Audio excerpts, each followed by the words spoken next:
Hello mga brother. Meron nagpagawa sa atin ng SLR. Ito. So kakatapos ko lang siyang gawin. Ang naging issue nito, so pag pinuputok siya, kailangan lalagyan nila, iniipit na ng mga papel, ganun ganyan. So bumili siya ng pyesa. Kinabit natin ng binili niyang pyesa. Tinanggal natin yung piston. Pero yung nabili niya kasi sobrang haba. Pero 15 teeth Ito tips May bumili ng ganito. Ito may sa blowback. Naka 15. Kasama na itong malaki. Pag ikot ng gear, nasa dulo na siya. Pero may isa pang nakakawit. So, hindi siya puputok. So, ang ginawa ko na lang, itong pinakalas, hinasa ko to. Para pagdating sa dulo, yung pinakalas na gear, sumayad lang, tapos mag-pump siya pabalik. Yun ang cause na para magbalik-balik siya. So, ayun. Tapos, ang pinalitan din dito, aluminum air seal nozzle. Ito yung mga pinagtanggalan. Ito yung tawag dito, yun ang pinag-alisan. Ito lilipat sa isang baril niya. So, ito try natin to. Saka pala nung una, hindi naglolo ko yung ano niya, to.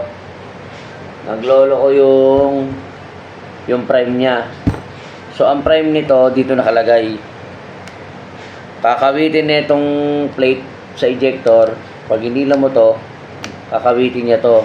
So may parang pa-L doon, yun ang magpo-push doon sa pinakamaliit na button, yun ang pinaka-prime niya.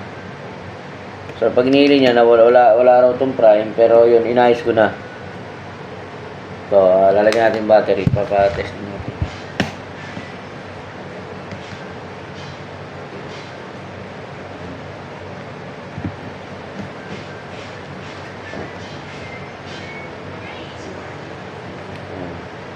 Ito, nakalak.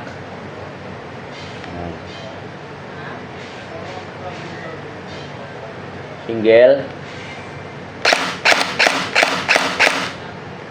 Automatic.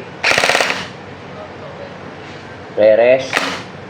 Malalaman yung naka-rest pag ito sarado. So ipa-prime natin paringgan nyo.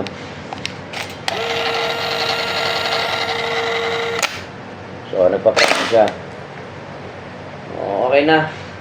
Malalaro na ng ating tropa to. Salamat pala rito. At isa pa ang ating kaibigan. Susunod niya pa itong isa niya.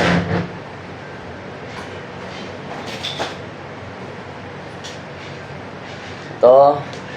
Ang sunod na ipapatira niya. So lahat ng tinanggal namin dito sa SLR, ililipat namin dito sa ARP9 niya. Tapos lahat ng pinagtanggalan naman dito, ililipat namin dun sa M4A1 na Jinming. So totally lahat sila na upgrade.